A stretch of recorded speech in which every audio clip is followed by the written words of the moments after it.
അവൻ്റെ ചോര കൊണ്ട് നമുക്ക് നേടിത്തന്ന, അവൻ്റെ മുറിവുകൾ നമുക്ക് നേടിത്തന്ന കൃപയാണിത്. അതുകൊണ്ടാണ് യേശുവിനോട് യേശുവെ തൊട്ട് അവൻ്റെ കൂദാശകളോട് വചനത്തോട് തൊട്ടു നിൽക്കണം ഈ കൃപ. അതാണ് 1 കൊറിന്തോസ് 15:9-10 വാക്യം കൂടെ വായിച്ചുകൊണ്ട് നിർത്താം. കൊറിന്തോസിലെ സഭയ്ക്ക് എഴുതിയ 1-ാം ലേഖനം 15-ാം അധ്യായത്തിന്റെ 9-10 വാക്യങ്ങൾ. ഞാൻ അപ്പോസ്തലന്മാരിൽ ഏറ്റവും നിസ്സാരനാണ്. പൗലോസ് ഉപസാരിക്കുക, ഞാൻ അപ്പോസ്തലന്മാരിൽ ഏറ്റവും നിസ്സാരൻ. ദൈവത്തിന്റെ സഭയെ പീഡിപ്പിച്ചത് നിമിത്തം അപ്പോസ്തലൻ എന്ന നാമത്തിന് ഞാൻ അയോഗ്യനുമാണ്. ആ പേര് പോലും അപ്പോസ്തലൻ എന്നെ വിളിക്കാൻ പോലും കൊള്ളില്ല, അത്രമേൽ ഞാൻ സഭയെ ദ്രോഹിച്ചവനാണ്. ഞാൻ എന്തായിരിക്കുന്നുവോ അത് ദൈവകൃപയാലാണ്. പൗലോസ് പറയാണ്, പക്ഷേ ഞാനിപ്പോൾ എന്തായിരിക്കുന്നു, ഞാനിപ്പോൾ നിങ്ങളോട് പ്രസംഗിക്കുന്നു, ഞാൻ അതിൻ്റെ പേര് എൻ്റെ മേന്മയോ മെച്ചമോ പഠിപ്പോ അറിവോ ഡിഗ്രിയോ പത്രാസോ പ്രശസ്തിയോ കുടുംബ മഹിമയോ ഒന്നുമല്ല മക്കളെ, ദൈവകൃപയാ കൃപ. അടുത്തത്, എന്റെ മേൽ ദൈവം ചൊരിഞ്ഞ കൃപ നിഷ്ഫലമായി പോയിട്ടില്ല. നേരെ മറിച്ച് മറ്റെല്ലാവരെയും കാൾ അധികം ഞാൻ അധ്വാനിച്ചു. ഇതിനെല്ലാം പരിഹാരമായി ഞാൻ തീഷ്ണതയോട് അധ്വാനിക്കാൻ കാര്യം ഈ കൃപയാ. എന്നിട്ട്, എന്നാൽ ഞാനല്ല, എന്നിലുള്ള ദൈവകൃപയാണ് അധ്വാനിച്ചത്. ഇത് ഞാനല്ല പ്രവർത്തിക്കുന്നത്, ഈ കൃപയാണ് പ്രവർത്തിക്കുന്നത്.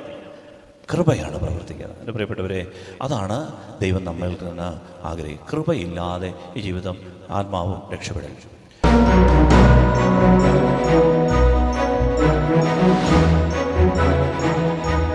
പരിശുദ്ധ മറിയത്തിന്റെ വിമല ഹൃദയത്തിന്റെ ശക്തമായ മധ്യസ്ഥതയാൽ ഞങ്ങളിൽ നിറയണമേ. Hallelujah, hallelujah, hallelujah, hallelujah. സ്നേഹമുള്ളവരെ, നമ്മളിന്ന് നമ്മുടെ കർത്താവ് നമ്മുടെ ആത്മീയ ജീവിതത്തിൽ തരുന്ന ഒരു പാഠം ആഴത്തിൽ പഠിച്ച് നമുക്ക് ആശീർവാദം സ്വീകരിക്കാൻ ഒരുങ്ങുക. നമ്മൾ ആത്മീയമായി ഇത് കേട്ടുകൊണ്ടിരിക്കുമ്പോൾ തന്നെ നമ്മുടെ ആത്മീയ ജീവിതത്തിൽ വളർച്ച ഉണ്ടാകും. കാരണം നമ്മൾ അടിസ്ഥാന പാഠങ്ങളാണ് പഠിച്ച് മുന്നോട്ട് പോകുന്നത്. നമ്മൾ പഠിക്കുന്നത് കൃപയെക്കുറിച്ചാണ്. കൃപ നമ്മൾ ഒരുപാട് തവണ നമ്മൾ ഈ കൃപയെക്കുറിച്ച് ധ്യാനിക്കാറുണ്ട്, കേൾക്കാറുണ്ട്, പറയാറുണ്ട്. കൃപ വേണം, കൃപയില്ലെങ്കിൽ പിന്നെ നമുക്ക് ആരാധനയില്ല, പ്രാർത്ഥനയില്ല, നമുക്ക് ദൈവത്തോട് അടുക്കാൻ പറ്റില്ല, ബൈബിൾ വായിക്കാൻ പറ്റില്ല. ദൈവകൃപ, കൃപയെക്കുറിച്ചാണ് നമ്മളിന്ന് ധ്യാനിക്കുന്നത്. ഹല്ലേലൂയ. സഭ നമ്മെ പഠിപ്പിക്കുന്ന ഗ്രേസ്, ഈ കൃപ 2 രീതിയിലുണ്ട്. ശ്രദ്ധിച്ച് കേൾക്കണേ. സഭ നമ്മെ പഠിപ്പിക്കുന്ന, ബൈബിൾ നമ്മെ പഠിപ്പിക്കുന്ന പാഠമാണ് ദൈവകൃപ. ഈ കൃപയില്ലാതെ നമുക്ക് ഒന്നും ചെയ്യാൻ പറ്റില്ല. കൃപ നഷ്ടപ്പെട്ടാൽ നമ്മൾ ഓട്ടോമാറ്റിക്കലി ദൈവത്തിൽ നിന്ന് അകന്നു പോകും. കൃപ നഷ്ടപ്പെട്ടാൽ നമ്മൾ ദൈവിക സംവിധാനത്തിനെതിരെ നിൽക്കും. കൃപ നഷ്ടപ്പെട്ടാൽ ദൈവം രൂപപ്പെടുത്തിയ കുടുംബത്തിൽ നിന്ന് നമ്മൾ പുറത്താകും. കൃപ നഷ്ടപ്പെട്ടാൽ ദൈവം നമുക്ക് വേണ്ടി അനാദികാലം മുതലേ അളന്നു കുറിച്ച് ഒരു തുണ്ട് മണ്ണ് മാറ്റിയിട്ടിട്ടുണ്ടെങ്കിൽ ആ മണ്ണിൽ നിന്ന് മണ്ണ് നമ്മളെ പുറത്താക്കും. കൃപ നഷ്ടപ്പെട്ടാൽ നമ്മൾ സ്വസ്ഥതമായി ചെയ്തുകൊണ്ടിരുന്ന ജോലി കൈമോശം വരും. കൃപ നഷ്ടപ്പെട്ടാൽ നമ്മൾ പൊന്നുപോലെ ദൈവവിചാരത്തെ വളർത്തിക്കൊണ്ടിരുന്ന കുഞ്ഞുങ്ങൾ നമ്മളിൽ നിന്ന് അകന്നു പോകും. കൃപ നഷ്ടപ്പെട്ടാൽ പൗരോഹിത്യത്തിന് ജീർണതയുണ്ടാകും. കൃപ നഷ്ടപ്പെട്ടാൽ സന്യാസം ഇടിഞ്ഞു പോകും. കൃപ നഷ്ടപ്പെട്ടാൽ കുടുംബജീവിതം എന്നും ഒരു ഭാരമാകും. കൃപ നഷ്ടപ്പെട്ടാൽ വീട്ടിൽ കയറി ചെല്ലുമ്പോൾ നമുക്കൊരു നെഗറ്റീവ് എനർജി ഫീൽ ചെയ്യും.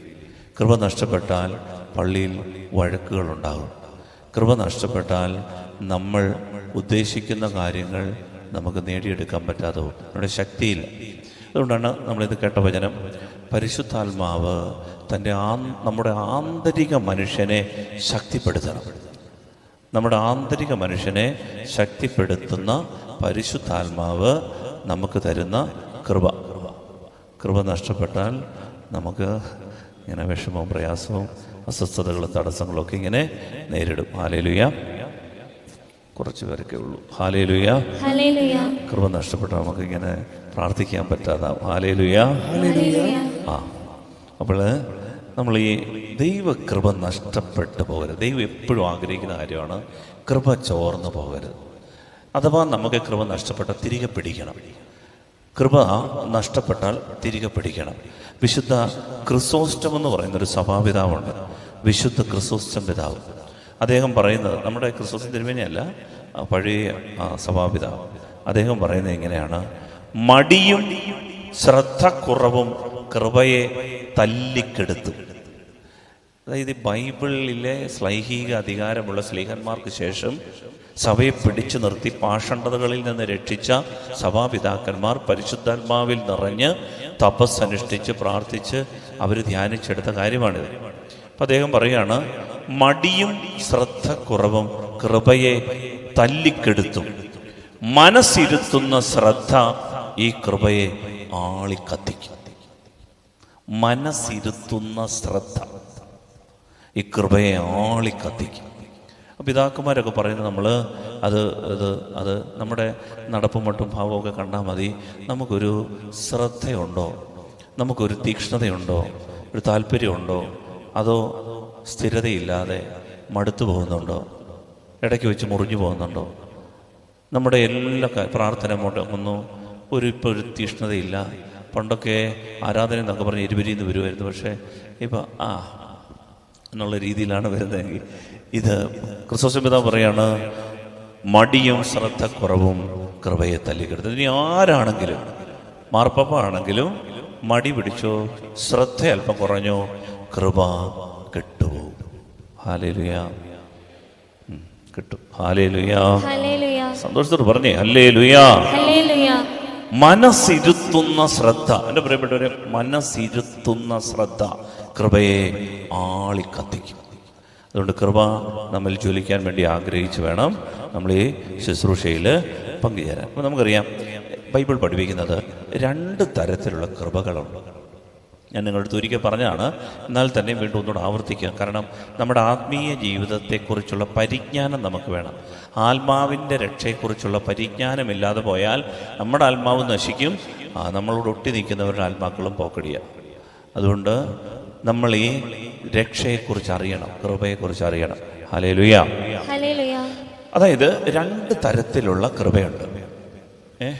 ജോലെ 2 തരത്തിലുള്ള കൃപയുണ്ട്. ജോണേ ശ്രദ്ധിച്ചോണേ, എങ്ങനെ, എത്ര തരം? 2 തരം. ഒന്ന് സാങ്ക്ടിഫൈങ് ഗ്രേസ് എന്ന് പറഞ്ഞാൽ വിശുദ്ധീകരിക്കുന്ന കൃപ. യോഹനെ, വിശുദ്ധീകരിക്കുന്ന കൃപ. 2 നമ്മളിൽ എഡിഫൈങ് ഗ്രേസ് എന്ന് പറയും. എന്ന് പറഞ്ഞാൽ നമ്മളെ പ്രവർത്തന നിരതരാക്കുന്ന കൃപ. ഞാൻ വ്യക്തമാക്കി പറഞ്ഞു തരാം. അതായത് ഇവർ 2 പേരും ഇവിടെ ഒന്ന് മർബഹാസ കിലുക്കുക. ഈ മർബഹാസ കിലുക്കാൻ സാങ്ക്ടിഫൈങ് ഗ്രേസ് വേണ്ട, വിശുദ്ധീകരണ കൃപയൊന്നും വേണ്ട. പക്ഷേ യേശുക്രിസ്തുവിൻ്റെ ഒരു ബ്ലെസ്സിങ് കിട്ടണമെങ്കിൽ കുംഭസാരം എന്ന കൂദാശ സ്വീകരിച്ച് ഇവർ ഈ കുർബാനയ്ക്ക് കൂടി കുർബാന സ്വീകരിക്കുമ്പോഴാണ് അത് വിശുദ്ധീകരിക്കുന്ന കൃപ. മണിയടിക്കാനും മർബഹാസം കിലുക്കാനും വായിക്കാനും ധൂപക്കുറ്റി എടുക്കാനും ഒന്നും ഈ വിശുദ്ധീകരണ കൃപ വേണ്ട. ഒരു വിശുദ്ധി ഇല്ലാതെ ഈ ശുശ്രൂഷയൊക്കെ നടത്തുന്ന എത്രയോ പേരുണ്ട്. ഒരു വിശുദ്ധിയില്ല, പാപത്തിൽ ജീവിച്ചുകൊണ്ട് ഇങ്ങനെ കുർബാനയിൽ കൂടുന്ന, പള്ളി വരുന്ന, കുർബാനയെ സംബന്ധിച്ച് എത്രയോ പേരുണ്ട്. അതിന് വിശുദ്ധീകരണ കൃപ വേണമെന്നില്ല. അതിന് പക്ഷെങ്കിൽ നമുക്ക് ഏത് കൃപ വേണം? എഡിഫൈങ് കൃപ, അഥവാ പ്രവർത്തക വരപ്രസാദം വേണം. പ്രവർത്തിക്കാൻ സമയത്ത് ഇവിടെ വരണം, ആരാധന കൂടണം, വെള്ളയുടുപ്പിടണം, അതിനൊക്കെ ആരോഗ്യം വേണം. ഇത് മർബഹാസ കിലുക്കാൻ പഠിക്കണം, മണി അടിക്കാൻ പഠിക്കണം, വായിക്കാൻ പഠിക്കണം. ഇത് പ്രവർത്തക വരപ്രസാദമാണ്. എന്നാൽ ഈ പ്രവർത്തക വരപ്രസാദമുണ്ട് എന്ന് കരുതി നമ്മൾ സ്വർഗത്തിലെത്തില്ല. നമുക്ക് ഈ പ്രവർത്തക വരപ്രസാദമുണ്ട് എന്ന് കരുതി സ്വർഗത്തിൽ എത്തില്ല. ഒന്ന് വിളിച്ച് നമുക്ക് ഈ പ്രവർത്തക വരപ്രസാദമുണ്ടെന്ന് കരുതി സ്വർഗത്തിലെത്തില്ല. നമുക്ക് വിശുദ്ധീകര കൃപയുണ്ടെങ്കിലേ സ്വർഗത്തിലെത്തുള്ളൂ. അതേക്കുറിച്ച് നമുക്ക് രണ്ടും വ്യക്തമായി മനസ്സിലാകണം. വിശുദ്ധീകര കൃപ. അതുകൊണ്ടാണ് ഇവിടെ ഈ ആരാധന കുംഭസാരം കൂടെ ക്രമീകരിച്ചിരിക്കുന്നത്. നമ്മളെ തന്നെ ആത്മശോധന ചെയ്ത് പാപങ്ങൾ ഏറ്റുപറഞ്ഞ് കർത്താവിൻ്റെ കുരിശുമരണത്തിൻ്റെ യോഗ്യതയാൽ നമ്മൾ പാപമോചനം പ്രാപിച്ച് വിശുദ്ധ കുർബാന സ്വീകരിക്കുന്നത് വഴി നമ്മിൽ വിശുദ്ധീകര കൃപ നമ്മളെ ദൈവ മക്കളാക്കി മാറ്റും. നമ്മളുടെ ആന്തരിക മനുഷ്യനിൽ ഒരു ഒണ്ടോളജിക്കൽ ചേഞ്ച്, ഒരു മെറ്റഫിസിക്കൽ ചേഞ്ച് ഒരു ജനിതകപരമായ മാറ്റം സംഭവിക്കാൻ ദൈവം ഇവിടെ വരുത്തും. എൻ്റെ പ്രിയപ്പെട്ടവർ, ഇത് വളരെ പ്രധാനപ്പെട്ടതായ ഒരു പാഠമാണ് നമ്മുടെ പിതാക്കന്മാർ പഠിപ്പിക്കുന്നത്. നമ്മിൽ ആത്മാവിലൊരു മുദ്രയിട്ട് കിട്ടുകയാണ്, ദൈവമക്കൾ എന്നൊരു മുദ്ര. ഇതാണ് വിശുദ്ധീകര കൃപ. ഇതുകൊണ്ടെങ്കിലേ നമ്മൾ സ്വർഗത്തിലെത്തുകയുള്ളൂ. അതുകൊണ്ടാണ് മത്തായിയുടെ സുവിശേഷം 7-ാം അധ്യായം 21 മുതലുള്ള വാക്യങ്ങൾ നമ്മൾ ശ്രദ്ധിച്ച് വായിച്ചു കേൾക്കാം. മത്തായി 7:21 മുതലുള്ള വാക്യങ്ങൾ. കർത്താവേ, കർത്താവേ എന്ന് എന്നോട് വിളിച്ചപേക്ഷിക്കുന്നവനല്ല, എൻ്റെ സ്വർഗസ്ഥനായ പിതാവിൻ്റെ ഇഷ്ടം നിറവേറ്റുന്നവനാണ് സ്വർഗരാജ്യത്തിൽ പ്രവേശിക്കുക. അന്ന് പലരും എന്നോട് ചോദിക്കും, കർത്താവേ, കർത്താവേ, ഞങ്ങൾ നിന്റെ നാമത്തിൽ പ്രവചിക്കുകയും നിന്റെ നാമത്തിൽ പിശാചുക്കളെ പുറത്താക്കുകയും നിന്റെ നാമത്തിൽ നിരവധി അത്ഭുതങ്ങൾ പ്രവർത്തിക്കുകയും ചെയ്തില്ലേ? അപ്പോൾ ഞാൻ അവരോട് പറയും, നിങ്ങളെ ഞാൻ ഒരിക്കലും അറിഞ്ഞിട്ടില്ല. അനീതി പ്രവർത്തിക്കുന്നവരെ, നിങ്ങൾ എന്നിൽ നിന്ന് അകന്നു പോകുവേൻ. ഇത് വളരെ പ്രധാനപ്പെട്ട ഒരു കാര്യം. അനീതി പ്രവർത്തിക്കുന്നവരെ എന്നാണ് ദൈവം ഇവരെ വിളിക്കുന്നത്. ആരെ? യേശുവിൻ്റെ നാമത്തിൽ പ്രവചിക്കുന്നവരെ യേശു വിളിക്കുന്നത് അനീതി പ്രവർത്തിക്കുന്നവരെ. യേശുവിൻ്റെ നാമത്തിൽ പിശാചുക്കളെ ബഹിഷ്കരിക്കുന്നവരെ യേശു വിളിക്കുകയാണ് അനീതി പ്രവർത്തിക്കുന്നവരെ. ഇത് വളരെ പ്രധാനപ്പെട്ട ഒരു കാര്യം. അനീതി പ്രവർത്തിക്കുന്നവരെ, നിങ്ങൾ എന്നിൽ നിന്ന് അകന്നു പോകുവേൻ. ഇത് വളരെ പ്രധാനപ്പെട്ട ഒരു കാര്യം. അനീതി പ്രവർത്തിക്കുന്നവരെ എന്നാണ് ദൈവം ഇവരെ വിളിക്കുന്നത്. ആരെ? യേശുവിൻ്റെ നാമത്തിൽ പ്രവചിക്കുന്നവരെ യേശു വിളിക്കുന്നത് അനീതി പ്രവർത്തിക്കുന്നവരെ. യേശുവിൻ്റെ നാമത്തിൽ പിശാചുക്കളെ ബഹിഷ്കരിക്കുന്നവരെ യേശു വിളിക്കുകയാണ് അനീതി പ്രവർത്തിക്കുന്നവരെ. യേശുവിൻ്റെ നാമത്തിൽ അത്ഭുതങ്ങളും അടയാളങ്ങളും ചെയ്യുന്നവരെ യേശു വിളിക്കുകയാണ് അനീതി പ്രവർത്തിക്കുന്നവരെ. എൻ്റെ പ്രിയപ്പെട്ടവരെ, ഇങ്ങനെ യേശു വിളിക്കാൻ കാര്യം എന്താണെന്നറിയാമോ? ഇവര് ഈ മറ്റുള്ളവരെ ശുശ്രൂഷിക്കാനായി ഒരുപാട് വരപ്രസാദം നിറഞ്ഞ് ഇവരോടി നടന്ന് ശുശ്രൂഷ ചെയ്തവരാ. എന്ന് പറഞ്ഞാൽ ഇത് കരിസ്മാറ്റിക് കൃപാദാനം എന്ന് പറയും. കാരിസം ഇവർക്കുണ്ട്. ഇവർക്ക് സഭയെ വളർത്താൻ ഇത് വളരെ പ്രധാനപ്പെട്ടതാണ്. അവർക്ക് പ്രസംഗിക്കാൻ അറിയാം, പാട്ട് പാടാൻ അറിയാം, കൗൺസിലിംഗ് നടത്താൻ അറിയാം, അവർക്ക് ശുശ്രൂഷ നടത്താൻ അറിയാം. അവർ സന്ധ്യാപ്രാർത്ഥന നടത്തും. എല്ലാ ദിവസവും രാവിലെ 5:45 വന്ന് കൊന്തയൊല്ലും, 6:30 കുർബാനയിൽ മുടക്കമില്ലാതെ സംബന്ധിക്കും. 1 മണിക്കൂർ വന്ന് ദിവ്യകാരുണ്യ ആരാധനയിലിരിക്കും. അവർ ദർശനങ്ങൾ കാണും, വെളിപാടുകൾ കാണും, പ്രവചനങ്ങൾ നടത്തും, ആളുകളോട് സംസാരിക്കും. കൃത്യമായിട്ട് അവർ പ്രാർത്ഥിച്ച കർത്താവ് നടത്തുകയും ചെയ്യും. അതല്ലേ രസം? ഇവർ പ്രാർത്ഥിച്ചാൽ കർത്താവ് ഇടപെടും. പക്ഷേ ഇങ്ങനെയുള്ള ഈ കരിസ്മാറ്റിക് കൃപാദാനമുള്ളവർ സ്വർഗത്തിലെത്തണമെന്ന് ഉറപ്പില്ല. അതാണ് കർത്താവ് പറഞ്ഞത്, അനീതി പ്രവർത്തിക്കുന്നവരെ ഓടിക്കോ, ഓടിക്കോ, എൻ്റെ അടുത്ത് വേണ്ട. ഇത് പറയാൻ കാര്യം എന്താണെന്നറിയാമോ? ഇവർക്ക് ഈ കരിസ്മാറ്റിക് കൃപാദാനമുണ്ട്, പക്ഷേ സാങ്ക്ടിഫൈങ് ഗ്രേസ് ഇല്ല. അവരുടെ ആത്മാവിൻ്റെ നാശത്തെക്കുറിച്ചുള്ള പരിജ്ഞാനം അവർക്കില്ലാതായില്ല. ആത്മാവിൻ്റെ രക്ഷയെക്കുറിച്ചുള്ള പരിജ്ഞാനം അവർക്കില്ലാതായിപ്പോയി. അതുമൂലം അവര് നിത്യഭാഗ്യത്തിൽ പ്രവേശിക്കില്ല. ദൈവം അവരുടെ മുഖത്ത് നോക്കി, ഞാൻ നിങ്ങളെ അറിയുന്നില്ല എന്ന് പറയും. എൻ്റെ പ്രിയപ്പെട്ട, ഇത് വളരെ പ്രധാനപ്പെട്ട ഒരു ചിന്തയാണ്. അപ്പോൾ ചോദിച്ചേക്കാം, പിന്നെ എന്തിനാണ് എൻ്റെ കർത്താവേ ഈ എഡിഫൈങ് ഗ്രേസ് തന്നത്? ഈ കരിസ്മാറ്റിക് കൃപാദാനം എന്തിനാ തന്നേ? അത് ഈ ലോകത്തിൽ സഭയ്ക്ക് എന്തിനാ കൊടുത്തേ? അത് എന്തിനാണ് കൊടുത്തതെന്ന് പൗലോസ് അപ്പോസ്തലൻ 1 കൊറിന്തോസ് 12-ാം അധ്യായം 7-ാം വാക്യത്തിൽ പറയുന്നുണ്ട്. പൗലോസ് ശ്ലീഹ കൊറിന്തോസിലെ സഭയ്ക്ക് എഴുതിയ 1-ാം ലേഖനം 12-ാം അധ്യായം 7-ാം വാക്യം. ഓരോരുത്തരിലും ആത്മാവ് വെളിപ്പെടുത്തുന്നത് വെളിപ്പെടുന്നത് ഓരോരുത്തരിലും ആത്മാവ് വെളിപ്പെടുന്നത് ആത്മാവ് വെളിപ്പെടുന്നത് പൊതു നന്മയ്ക്ക് വേണ്ടിയാണ്. കണ്ണാടി വേണം. Hallelujah, hallelujah. ഓരോരുത്തരിലും ആത്മാവ് വെളിപ്പെടുന്നത് പൊതു നന്മയ്ക്ക് വേണ്ടിയിട്ടാണ് എന്ന് പറഞ്ഞാൽ, എൻ്റെ പ്രിയപ്പെട്ടവരെ, നമുക്കിപ്പോൾ ഒരാൾക്ക് പാടാൻ കഴിവ്, ഒരാൾക്ക് പ്രസംഗിക്കാൻ കഴിവ്, ഒരാൾക്ക് പ്രാർത്ഥിക്കാൻ കഴിവ്, ഒരാൾക്ക് പള്ളി സംഭാവന കൊടുക്കാൻ കഴിവ്, ഒരാൾക്ക് കാരുണ്യപ്രവൃത്തി ചെയ്യാൻ കഴിവ്, ഒരാൾക്ക് നേതൃത്വ പാഠവുമുള്ള കഴിവ്, ഒരാൾക്ക് വലിയ കൂട്ടായ്മ നടത്താനുള്ള കഴിവ്. ഇങ്ങനെ പല കഴിവുകൾ ഓരോരുത്തർക്ക് ദൈവം കൊടുത്തിട്ടുണ്ട്. എന്തിനാണെന്നറിയാമോ? പൊതു നന്മയ്ക്ക് വേണ്ടിയിട്ടാണ്. പൊതു നന്മ എന്ന് പറഞ്ഞാൽ സഭയെ വളർത്തുക. പത്രോസ് ശ്ലീഹായും ഇത് തന്നെ പറയുന്നുണ്ട്. 1 പത്രോസ് 4 അധ്യായം 10-11 വാക്യങ്ങൾ ഒന്ന് വായിക്കാം. പത്രോസ് ശ്ലീഹായുടെ 1 ലേഖനം 4 അധ്യായം 10-11 വാക്യം.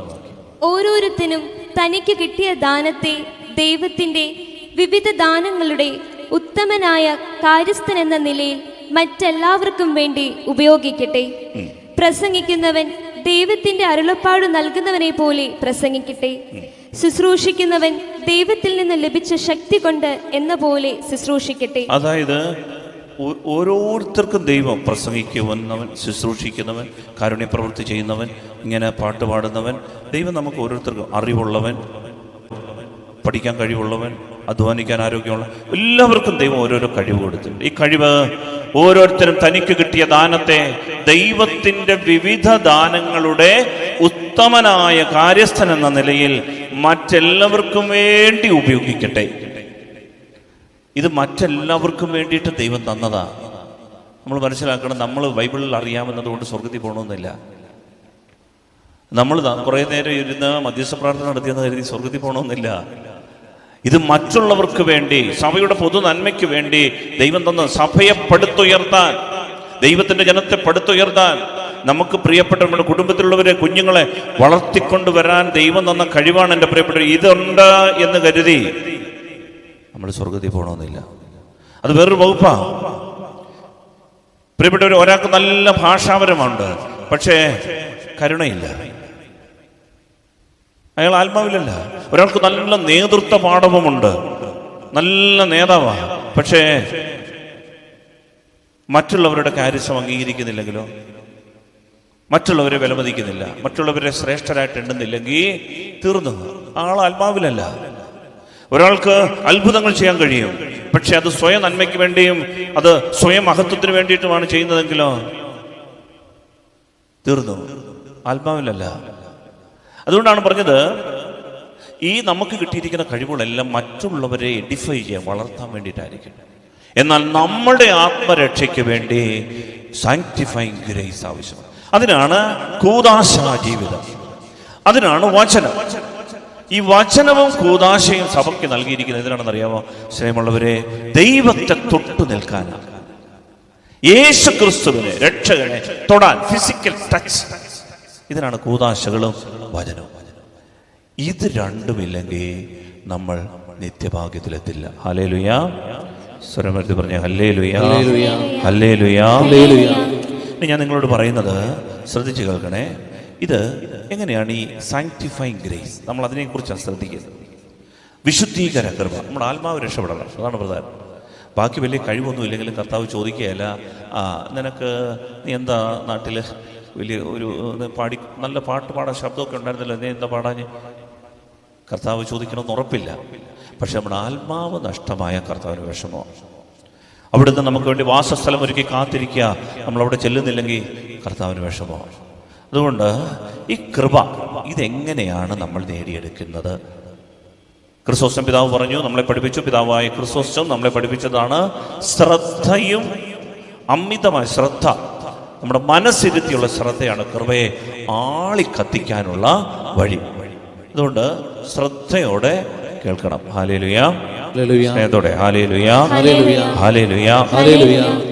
പ്രിയപ്പെട്ടവരെ, ഈ കൃപ ശ്രദ്ധിക്കണേ, യേശുക്രിസ്തു വഴിയാണ് കൃപയുണ്ടായത്, അല്ലേ? യോഹന്നാൻ 1:17 വായിക്കാമോ? യോഹന്നാൻ ശ്ലീഹായുടെ സുവിശേഷം 1 അധ്യായത്തിന്റെ 17 തിരുവചനം. എന്തുകൊണ്ടെന്നാൽ നിയമം മോശ വഴി നൽകപ്പെട്ടു, കൃപയും സത്യവുമാകട്ടെ യേശുക്രിസ്തു വഴി ഉണ്ടായി. കൃപയും സത്യവും ആര് വഴി ഉണ്ടായി? യേശുക്രിസ്തു. ഇപ്പൊ നമ്മൾ ആദ്യം മനസ്സിലാക്കണം, യേശുവിനെ തൊട്ടു നിന്നാലേ ഈ കൃപ കിട്ടുകയുള്ളൂ. കൃപ യേശുക്രിസ്തു വഴിയാണ് ഉണ്ടായത്. നിയമവും പ്രവാചകന്മാരൊക്കെ മോശ വഴി ഉണ്ടായി, പക്ഷേ യേശുക്രിസ്തുവാണ് കൃപയും സത്യവും. അതെന്ന് പറഞ്ഞാൽ അവൻ്റെ അനുസരണമാണ് നമുക്ക് കൃപ കൊണ്ട് തന്നത്. അവൻ്റെ കുരിശുമരണം, അവൻ കുരിശോളം പിതാവിൻ്റെ ഇഷ്ടം നിറവേറ്റി, ദൈവത്തിന്റെ ഇഷ്ടം നിറവേറ്റിയ ഒരാളേ ഉള്ളു ഭൂമിയിൽ. അവൻ്റെ പേരാണ് ജീസസ് ഓഫ് നസറത്ത്. ബാക്കി എല്ലാവരും ഒന്നൊഴിയാതെ പാപം ചെയ്തവർ. എന്നാൽ ദൈവത്തിൻ്റെ ഇഷ്ടം മരണം വരെ, കുരിശു മരണം വരെ തന്നെ തന്നെ താഴ്ത്തി അനുസരണമുള്ളവനാക്കി വിധേയനാക്കി അവൻ നേടിത്തന്ന ഈ കൃപ, ഇതാണ് നമ്മുടെ രക്ഷയ്ക്ക് കാരണം. അപ്പൊ ആദ്യം മനസ്സിലാക്കണം, കൃപ യേശുക്രിസ്തു വഴി, അതുകൊണ്ട് ഈശോട് ഒട്ടി നിൽക്കുന്നവർക്കാണ് കൃപ. റോമർക്കെഴുതിയ ലേഖനം 8:1, യേശുക്രിസ്തുവിനോട് ഐക്യപ്പെട്ടിരിക്കുന്നവർക്ക് ഇനിമേൽ എന്തില്ല? ശിക്ഷാവിധി ഇല്ല.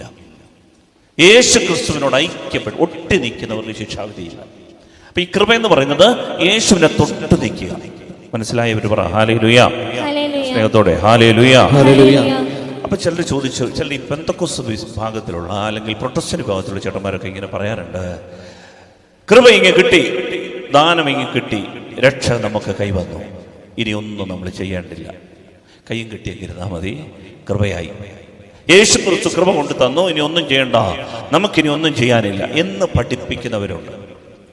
സ്നേഹമുള്ളവരെ, ഇനി നമ്മളായിട്ടൊന്നും ചെയ്യാനില്ല, യേശു ചെയ്യേണ്ടതെല്ലാം ചെയ്തു, കൃപ നമുക്ക് കിട്ടി. സത്യമല്ലേ? സത്യമാണ്. പക്ഷേ ബൈബിൾ, സഭ പഠിപ്പിക്കുന്നത് എന്താണെന്ന് വ്യക്തമായി ശ്രദ്ധിക്കണം.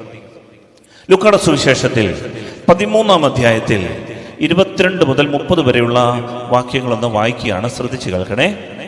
ലൂക്ക 13-ാം അധ്യായത്തിന്റെ 22 മുതൽ 30 വരെ. ഇപ്പൊ ചില ആളുകളൊക്കെ ചോദിക്കാറുണ്ട്, ഈ രക്ഷ പ്രാപിക്കുന്നവർ ചുരുക്കമാണോ? ചോദിക്കും, ഈ ഹൈന്ദവ സഹോദരങ്ങൾ ഇവർ രക്ഷപ്പെടുമോ? ഈ മുസ്ലിം സഹോദരങ്ങൾ ഇവർ രക്ഷപ്പെടുമോ? അതേപോലൊരു ചോദ്യമാണ് യേശുവിനോട് ശിഷ്യന്മാരെ ചോദിച്ചത്, കർത്താവേ, രക്ഷപ്പെടുന്നവർ ചുരുക്കമാണോ?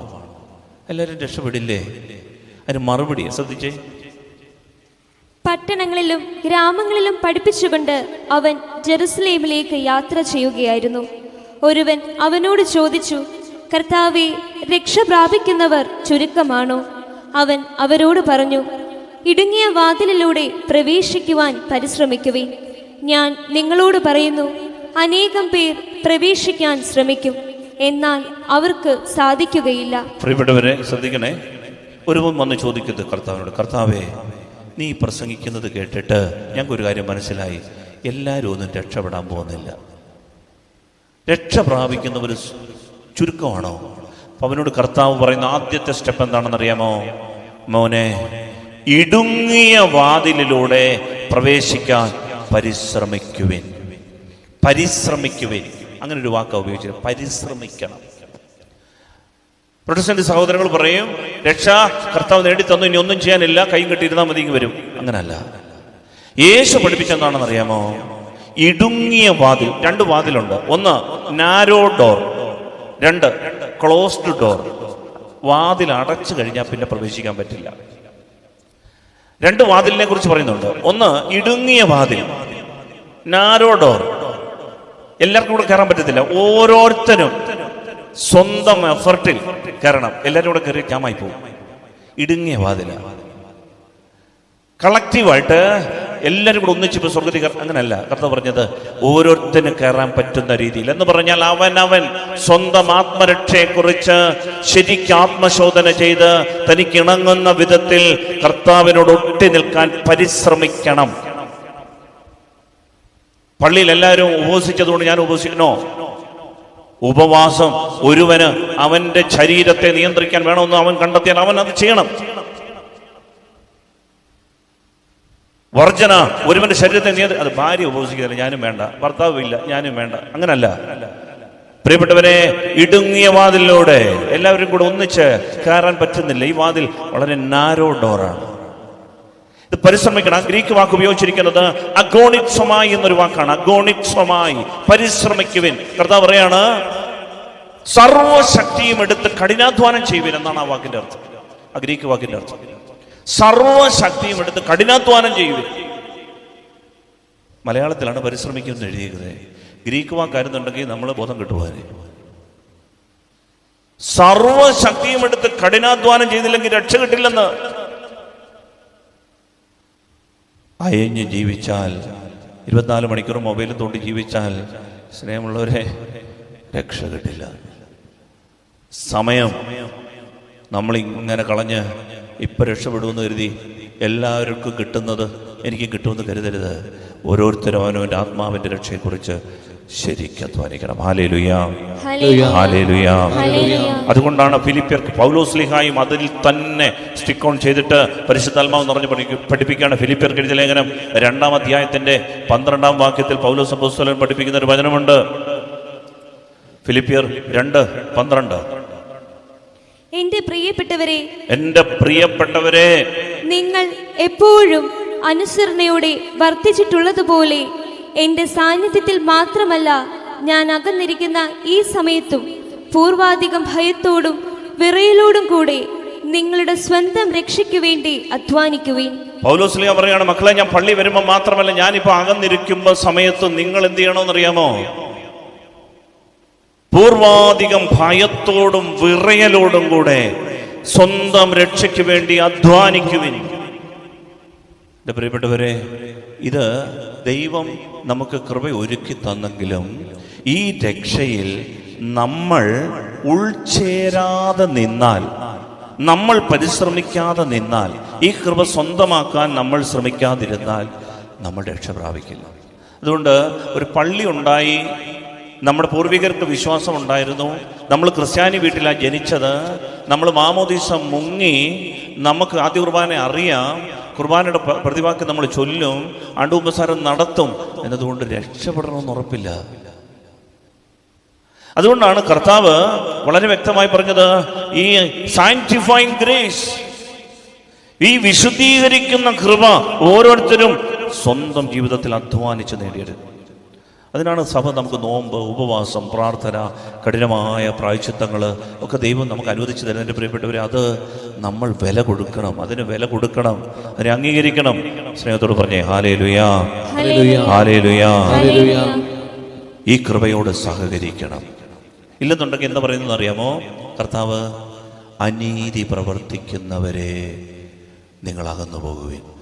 ബാക്കിയെല്ലാം ഉണ്ട്, കരിസ്മാറ്റിക് കൃപയെല്ലാം ഉണ്ട്, ആളുകളുടെ മുമ്പിൽ നല്ല കഴിവുള്ളവരാ, സഭയോട് ചേർന്ന് സഭയുടെ മുഖ്യധാരയെ പ്രവർത്തിക്കുന്നവരാ, നാടിന് നന്മ ചെയ്യുന്നവരാ. പക്ഷേ സ്വയം വിശുദ്ധീകരിക്കുന്ന കൃപയെക്കുറിച്ച് അജ്ഞതയാണെങ്കിൽ എൻ്റെ പ്രിയപ്പെട്ടവരെ, നമുക്ക് അപകടമാണ്. ആത്മാവിൻ്റെ നാശത്തെക്കുറിച്ച് പരിജ്ഞാനമുണ്ടാകണം. അതുകൊണ്ട് ലൂക്കാ 13:27 മത്തായിയുടെ സുവിശേഷം 7:23 ഒന്നുകൂടെ വായിക്കുകയാണ്. ലൂക്കാ 13:27. എന്നാൽ അവൻ പറയും, നിങ്ങൾ എവിടെ നിന്നാണെന്ന് ഞാൻ അറിയുന്നില്ല. അനീതി പ്രവർത്തിക്കുന്ന നിങ്ങൾ എന്നിൽ നിന്ന് അകന്നു പോകുവിൻ. 7:23 അനീതി പ്രവർത്തിക്കുന്നവരെ നിങ്ങൾ എന്നിൽ നിന്ന് അകന്നു പോകുവിൻ. 7:23 അപ്പോൾ ഞാൻ അവരോട് പറയും, നിങ്ങളെ ഞാൻ ഒരിക്കലും അറിഞ്ഞിട്ടില്ല. അനീതി പ്രവർത്തിക്കുന്നവരെ നിങ്ങൾ എന്നിൽ നിന്ന് അകന്നു പോകുവിൻ. പ്രിയപ്പെട്ടവരെ, ദൈവം ശ്രദ്ധിക്കണേ, യേശുവുമായിട്ട് ചങ്ങാത്തമുള്ളവരാണോ, യേശുനാമത്തിൽ മഹത്തായ കാര്യങ്ങൾ ചെയ്യുന്നവരാണോ, ഈശോയുടെ കൂടെ എന്നും നടക്കുന്നവരാണോ, ഈശോയുടെ മിണ്ടിയും പറഞ്ഞ് എൻ്റെ യേശു പച്ചാന്ന് വിളിച്ചുകൊണ്ട് നടക്കുന്ന, ഇതിനകത്തൊന്നും കാര്യമില്ല.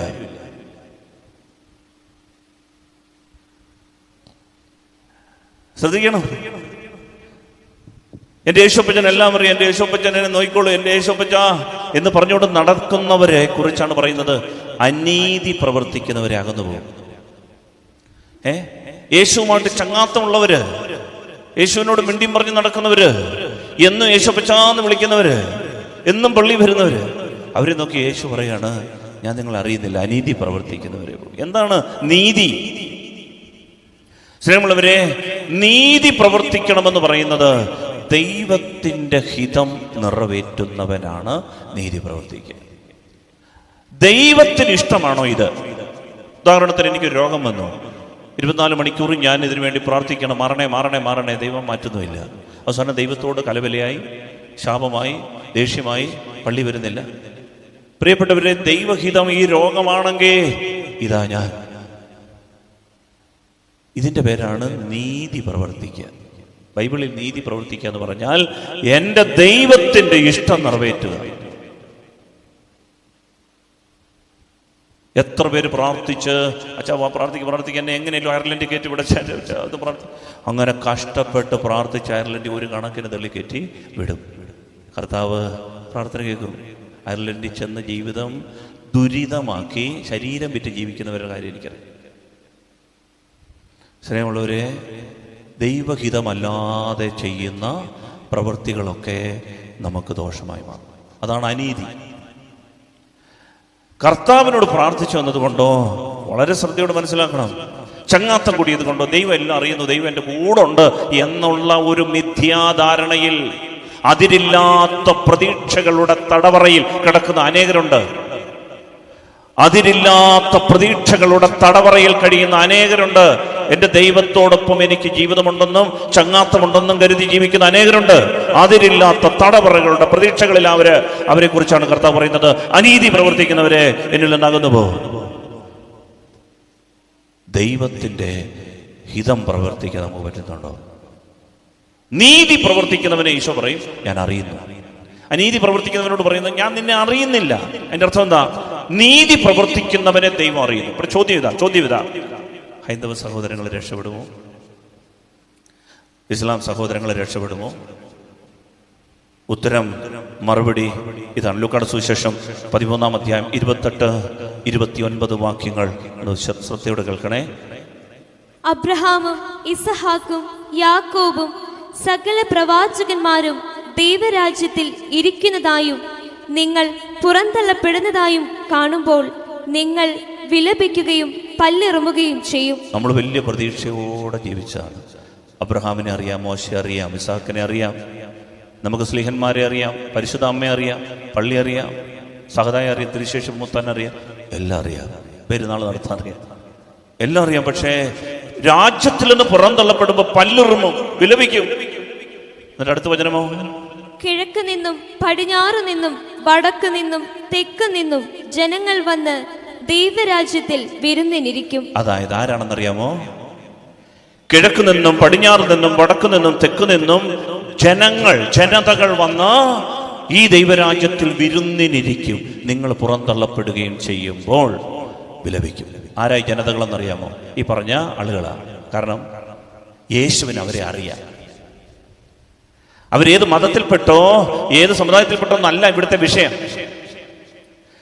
യേശുവിന് ഇവരെ അറിയാം. കാരണം അവർ ദൈവഹിതം പ്രവർത്തിക്കുന്നവരാണ്, നീതി പ്രവർത്തിക്കുന്നവരാണ്, ദൈവത്തിന്റെ ഇഷ്ടത്തിന് ഒന്നാം സ്ഥാനം കൊടുക്കുന്നവരാണ്.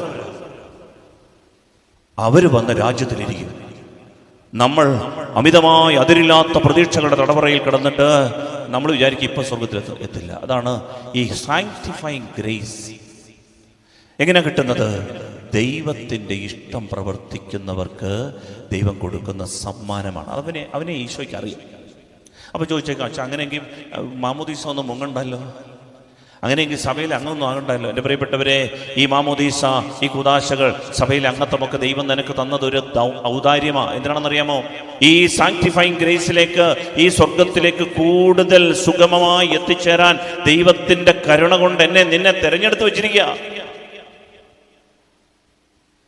അങ്ങനൊരു സൗകര്യം ദൈവം കരുണ കൊണ്ട് നമുക്ക് തന്നിരിക്കുക. നമ്മൾ അടുത്ത് നിൽക്കുക. എന്നിട്ട് നമുക്കിത് കിട്ടാതെ പോകരുത്. ഹല്ലേലൂയ. പ്രിയപ്പെട്ടവരെ, ദൈവത്തിന്റെ കൃപ അത് നമുക്ക് മനസ്സിലാവില്ല. അത് ആരെയും ഞെട്ടിക്കുന്ന കൃപയാ, വിസ്മയകരമായ കൃപയാ. നമ്മൾ ചിന്തിക്കുന്ന പോലെ അല്ലത്. അതുകൊണ്ട് ഈ കൃപയോട് പറ്റിച്ചേർന്ന് നിൽക്കണം. അത് നമ്മളെ മുൻപന്മാരാക്കും. അല്ലെങ്കിൽ നമ്മൾ മുമ്പന്മാരാണെന്ന് കരുതും.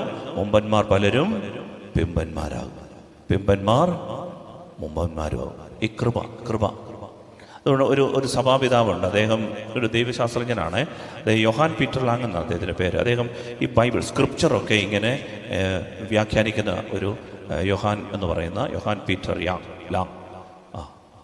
അപ്പോൾ ഈ അദ്ദേഹം ഇങ്ങനെ പറഞ്ഞൊരു വചനമുണ്ട്. അതായത് പറഞ്ഞതാണ്, കൃപയ്ക്ക് ഇറങ്ങിച്ചെല്ലാൻ പറ്റാത്ത വിധം അത്ര ആഴമുള്ള വീഴ്ചയില്ല, പാപിയെ പൊക്കി വയ്ക്കാൻ പറ്റാത്ത വിധത്തിൽ ഉയരമുള്ള സ്ഥലവുമില്ല. എന്ന് വെച്ചാൽ എൻ്റെ പ്രിയപ്പെട്ടവർ, ഈ കൃപയാണ് പ്രവർത്തിക്കുന്നത്. ഈ കൃപയിൽ ആശ്രയിക്കണം. ഈ കൃപ യേശുക്രിസ്തുവിനോട് തൊട്ട് നിൽക്കുന്നവർക്ക് കിട്ടുന്ന, യേശുക്രിസ്തുവിനോട് തൊട്ട് നിന്ന് അവൻ്റെ കൂദാശകളിലും വചനത്തിൽ അടുത്ത് നിൽക്കുന്നവർക്ക് കിട്ടുന്ന കൃപ. ഇത് ഇടുങ്ങിയ വാതിലാണ് തോന്നും. ലോകത്തിന്റെ വഴികൾ വിശാലമാണ്, പക്ഷെ ഇത് ഇടുങ്ങിയ വഴിയാണ്. പക്ഷെ ഇതിലൂടെ പ്രവേശിച്ചാൽ നിത്യതയിലെത്തും. എന്നിട്ട് അദ്ദേഹം പറയാണ്, ഈ കൃപയ്ക്ക് ഇറങ്ങിച്ചെല്ലാൻ പറ്റാത്ത വിധം അത്ര ആഴമുള്ള ഒരു വീഴ്ചയും ഇല്ലെന്ന്. എന്ന് പറഞ്ഞാൽ ഈ കൃപ ഏത് പാതാള കുഴിയിലും ഇറങ്ങി വരാൻ തയ്യാറാണ്. ഈ കൃപ ഈ പാപിയെ പൊക്കി വെക്കാൻ പറ്റാത്ത വിധത്തിൽ ഉയരമുള്ള ഒരു സ്ഥലവുമില്ല. എന്ന് പറഞ്ഞാൽ ഈ കൃപ എന്തുണ്ട് എന്നറിയുമോ? ഈ പാപിയെ, പാതാള കുഴി കിടക്കുന്ന പാപിയെ പൊക്കിക്കൊണ്ട് വന്ന് എവിടെ കൊണ്ടുവെക്കും? ഏറ്റവും ഉന്നത സ്ഥലത്ത് വെക്കും. ഇതാണ് കൃപ. ഈ കൃപയിൽ ശരണപ്പെടണം. ദൈവത്തിൻ്റെ ഈ ഗ്രേസ്, അതെല്ലാം നമ്മൾ കുറേ കാര്യങ്ങൾ ചെയ്തു എന്നതിലല്ല, ഇത് സെൻസ് ചെയ്യാൻ പറ്റണം നമുക്ക്. യേശു ക്രിസ്തു വഴി ഈ കൃപയുണ്ടായി. അവനോട് പറ്റിച്ചേർന്ന് നിൽക്കണം. അതിനുള്ള അവസരങ്ങൾ ഒരുക്കുമ്പോൾ നോ പറയരുത്. കുമ്പസാരം, കുർബാന, അഥവാ വീണുപോയാൽ ഓടിച്ചത് കുമ്പസാരിക്കണം. അഥവാ വീണുപോയാൽ അത് മാറ്റിവെക്കരുത്. കുമ്പസാരിച്ച് വിശുദ്ധ കുർബാന കൃപയോട് പറ്റിച്ചേർന്ന് നിൽക്കണം. കഴിഞ്ഞ ദിവസം നമ്മുടെ ഒരു അച്ഛനിക്ക് വളരെ സന്തോഷം തോന്നി.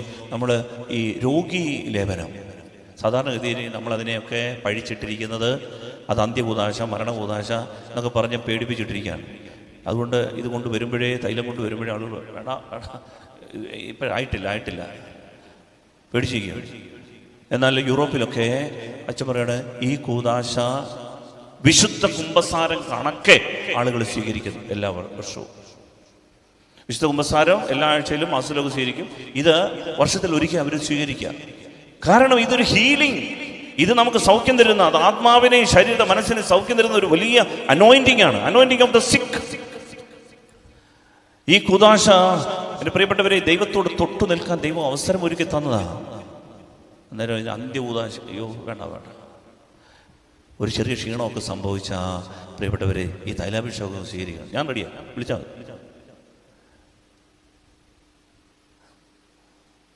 നാട്ടുകാരെല്ലാം വീട്ടുകാരെയും ബന്ധുക്കാരെ അയൽക്കാരെ അളിയനെയും പെങ്ങളെയൊന്നും വിളിച്ചു വരുത്തണ്ട, പറഞ്ഞാൽ മതി ഒരു തൈലാഭിഷേകമാണ്, അത് സൗഖ്യം തരും. സ്നേഹമുള്ളവരെ, അങ്ങനെ അതിനെക്കുറിച്ചൊരു ബോധ്യം യേശുക്രിസ്തുവിന്റെ വിശുദ്ധീകര കൃപാവരങ്ങളോട് പറ്റിച്ചേർന്ന് ഒട്ടിച്ചേർന്ന് നിൽക്കണം. അത് ഒരല്പം ക്ഷീണമുള്ള പരിപാടി, ഇടുങ്ങിയ വാതിലാണ്. പക്ഷെ ഈ വാതിൽ അടച്ചു കഴിഞ്ഞാൽ, ക്ലോസ്ഡ് ഡോർ ഉണ്ട്, വാതിൽ അടയ്ക്കപ്പെട്ട് കഴിഞ്ഞാൽ പിന്നെ തീർന്നു. അതുകൊണ്ട് ഈ കൃപാവരം നഷ്ടപ്പെടുത്തരുത്. ഹല്ലേലൂയ. നിങ്ങൾക്കറിയാമോ പൗലോസ്ലീഹ തന്നെക്കുറിച്ച് പറഞ്ഞ എന്താണെന്നറിയാമോ? ഗലാത്യർക്ക് എഴുതിയ ലേഖനം 1-ാം അധ്യായം 13-14 വചനം കൂടെ വായിച്ചു കേട്ടുകൊണ്ട് നമുക്ക് ആരാധന പൂർത്തിയാക്കാം. ഗലാത്യർ 1:13-14 വാക്യം. മുൻപ് യഹൂദ മതത്തിലായിരുന്നപ്പോഴത്തെ എൻ്റെ ജീവിതത്തെ പറ്റി നിങ്ങൾ കേട്ടിട്ടുണ്ടല്ലോ. ഞാൻ ദൈവത്തിൻ്റെ സഭയെ കഠിനമായി പീഡിപ്പിക്കുകയും അതിനെ ഉന്മൂലനം ചെയ്യാൻ പരിശ്രമിക്കുകയും ചെയ്തിരുന്നു. അതായത് ദൈവത്തിന്റെ സഭയെ കഠിനമായി പീഡിപ്പിച്ച ആളാണ് ഈ സൗൾ, പിന്നീട് പൗലോസായത്. അതിനെ ഉന്മൂലനം ചെയ്യാൻ എന്ന് പറഞ്ഞാൽ ദൈവത്തിന്റെ സഭയുടെ പേരിൽ ആരെങ്കിലും ഉണ്ട് അവനെ കൊന്നുകളയുക. അങ്ങനെ കുറെ എണ്ണത്തിനെ കൊന്നിട്ടുണ്ടാവും. ശ്രദ്ധിക്കണേ. അങ്ങനെ കഠിന പാപിയായി പാതാളക്കുഴിയിൽ ദൈവം മുമ്പാകെ കൊലപാതകിയായി കഴിഞ്ഞ സാവൂളിനെ ദൈവം പിടിച്ചിട്ട് പറഞ്ഞു, സാവൂൾ, നീ എന്തിനെന്നെ പീഡിപ്പിക്കുന്നു? അങ്ങനെ ചോദിച്ചവനെ മാറ്റി. അങ്ങനെ പൗലോസ് ആയി മാറി. ഈ പൗലോസ് പിന്നീട് പറയുന്നത് എന്താണെന്നറിയോ? ഞാൻ 3-ാം സ്വർഗം വരെ ഉയർത്തപ്പെട്ട ഒരുവന് എന്ന് പറഞ്ഞാൽ വെറും ഒരു മായ കാഴ്ചയല്ല, ഒരു വിഷനല്ല, മറിച്ച് വെളിപാടുകളും ദൈവത്തിന്റെ രഹസ്യങ്ങളും വെളിപ്പെടുത്തിക്കിട്ട് ഇത്രമേൽ ദൈവശാസ്ത്രത്തെ, ക്രിസ്തുശാസ്ത്രത്തെ ഇത്രമേൽ മനോഹരമായി ക്രിസ്റ്റോളജി പഠിപ്പിച്ചു വെച്ച് വേറൊരാളും ഇതുവരെയില്ല. അതിനുശേഷം തോമസ് അക്വിനാസ്, ഇന്ന് അദ്ദേഹത്തിൻ്റെ തിരുനാളാണ്, വിശുദ്ധ തോമസ് അക്വിനാസ്, സഭയിലെ മറ്റൊരു വലിയ പണ്ഡിതരാണ്. അദ്ദേഹവും സെയിൻറ്റ് അഗസ്റ്റിനും ഈ സെയിൻറ്റ് പോളുമൊക്കെ ഇങ്ങനെ, സെയിൻറ്റ് പോൾ കഴിഞ്ഞാൽ പിന്നാണ് അവരൊക്കെ. പ്രിയപ്പെട്ടവർ, അത്രമേൽ ക്രിസ്തുശാസ്ത്രത്തെ ജ്ഞാനത്തോട് മനസ്സിൽ വെളിപാട് കിട്ടിയ ആളായി അദ്ദേഹത്തെ ദൈവം ഉയർത്തി. കൃപ അദ്ദേഹത്തെ ഉയർത്തി. ഞാൻ ഒന്ന് ആലോചിച്ച് ചോദിക്കട്ടെ. അദ്ദേഹം ഇങ്ങനെ ഈ മാനസാന്തരപ്പെട്ടിട്ട് ദൈവത്തിൻ്റെ വഴിയിലൂടെ വന്നിട്ട് സഭയ്ക്ക് വേണ്ടി പ്രസംഗിക്കുന്ന കാലത്ത് അദ്ദേഹം ഒരു പള്ളി വന്നെന്ന് വെച്ചു. ഉദാഹരണത്തിന് ചന്ദനപ്പള്ളി വന്നു. ഇതിനു മുമ്പ് അദ്ദേഹം ക്രിസ്ത്യാനികളായ നമ്മളെല്ലാം ദ്രോഹിക്കുകയും അടിക്കുകയും തല്ലുകയും ജയിലിലിടുകയും കൊല്ലാക്കൊല ചെയ്യുകയും ചെയ്ത ആളാണ്. അങ്ങനെ അദ്ദേഹം മാനസാന്തരപ്പെട്ട് പള്ളി വന്നിട്ട് അദ്ദേഹം പ്രസംഗിക്കുകയാണെന്ന് കേട്ടു. അദ്ദേഹം ഇങ്ങനെ പ്രസംഗിച്ചുകൊണ്ടിരിക്കുമ്പോൾ സൂക്ഷിച്ചു നോക്കിയപ്പോൾ ഒരമ്മ ഇരിക്കുന്നു, പാലവിളയിലെ കുഞ്ഞമ്മാമ. അതായത് ശ്രദ്ധിക്കുന്നു, കുഞ്ഞമ്മാമ അല്ലെങ്കിൽ ഇതുപോലെ ഏതെങ്കിലും ഒരു അമ്മ അല്ലെങ്കിൽ ഒരു അപ്പൻ, ജോസ്റ്റാൻ ഇങ്ങനെ ഇരിക്കുന്നത് കണ്ടപ്പോൾ പൗലോസിലേക്ക് പിന്നൊന്നും വരുന്നില്ല അക്ഷരം. കാരണം എന്താണെന്നറിയാമോ? ഈ പൗലോസ്ലീഹ ഒരു വർഷം മുമ്പ് നമ്മളെ ദ്രോഹിച്ചപ്പോൾ, നമ്മൾ ക്രിസ്ത്യാനികളെ കൊന്നപ്പോൾ, ഈ അപ്പൻ്റെ ഈ അമ്മയുടെ മക്കളെ കൊന്ന പൗലോസ്ലീഹയെ പ്രസംഗിക്കുന്നേ. ഇവരുടെ മക്കളൊക്കെ നഷ്ടപ്പെട്ട മാതാപിതാക്കളെ ഇരിക്കുന്നേ. അതുപോലെ ഉന്മൂലനം ചെയ്യാൻ ശ്രമിച്ചവനാ. കുറേ എണ്ണത്തിന് കൊന്നവരുടെ മാതാപിതാക്കളോട് ഇപ്പൊ സുവിശേഷം പ്രസംഗിക്കാൻ പള്ളി വന്നേക്കുക. എൻ്റെ പ്രിയപ്പെട്ടവരെ, ഒന്ന് ആലോചിച്ച് നോക്കിയേ. മാനുഷികമായി ചിന്തിച്ച ഉളുപ്പുള്ള ഒരുത്തരാണെന്നുണ്ടെങ്കിൽ ഒരു വാക്ക് പറയാൻ പറ്റുമോ? പറ്റുകയില്ല. ഇത് കാണുമ്പോഴേ അടുത്ത ആഴ്ച വരാമെന്ന് പറഞ്ഞു പോകും. കാരണം മക്കളെ കൊന്നവനാ. പക്ഷെ ഇവരിതിരുന്ന് കേൾക്കുകയും ചെയ്യും, പൗലോസ്ലീഹ പ്രസംഗിക്കുകയും ചെയ്യും. ഇതിൻ്റെ പേരാണ് കൃപ. കൃപ.